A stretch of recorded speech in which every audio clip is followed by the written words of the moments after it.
David Johnston, former Governor General of Canada, of course. Nice to see you. Thanks for taking a minute for us. Thank you, Jeff. I know you were in that ceremony today. What did you make of it? It's simply extraordinary, moving, touching. Such a sense of the service of this remarkable woman. We'll not see her like again. And there's 1,000 years of constitutional history there in Westminster Abbey. And I thought the music was just overwhelming. It was so strong, filling that church and singing the praise. Yeah. I know, of course, you met her many times. What were your impressions of her, not just as a monarch, but as a person? I wish people knew more about her as a person because she was truly remarkable. I'd say three things, Jeff. First of all, her grace and graciousness. Person to person, she was remarkably down to earth, kind, thoughtful, witty, informed, greatly curious about things. Secondly would be the leader as servant, a concept that we need so much today, serving the public interest. And I don't think anyone in current times manifests that as well as Her Majesty did, the leader as servant, serving the public interest. And third would be her faith and values.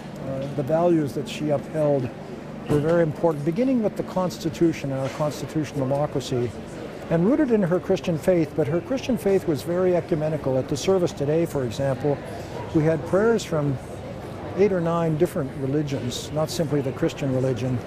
And she embraced them all. But you know, in most of the great religions of the world, the golden rule, love thy neighbor, is at the root of it. And in her Christmas messages, she'd always quote from the Bible, usually the New Testament. And her favorite and most frequently referenced story was the Good Samaritan. And that was a Samaritan of a hostile tribe to the then Israeli people, taking a man who'd been beaten and left in a ditch and restoring him, etc. That was Her Majesty teaching us, love thy neighbor. And the question is, who is thy neighbor? For her, it just wasn't part of your kin.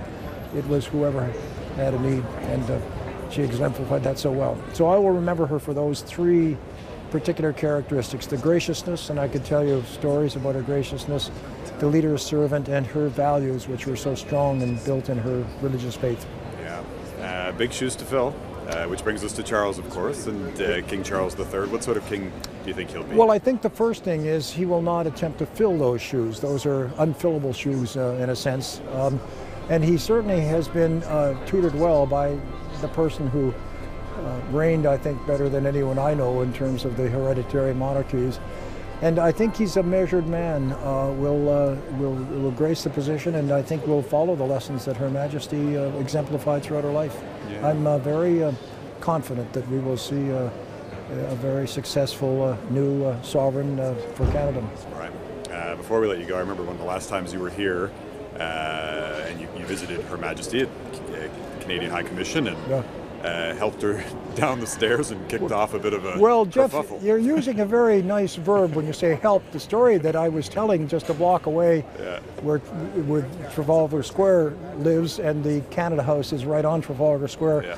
We were there for the 60th anniversary, and we'd unveiled a portrait, and we were coming out down the steps, and there was a red carpet on the steps, and I was about 1.5 feet behind her, and on the second last strut, the carpet had rippled and her foot was going right forward, and I thought, my heavens, she's going to step on and trip.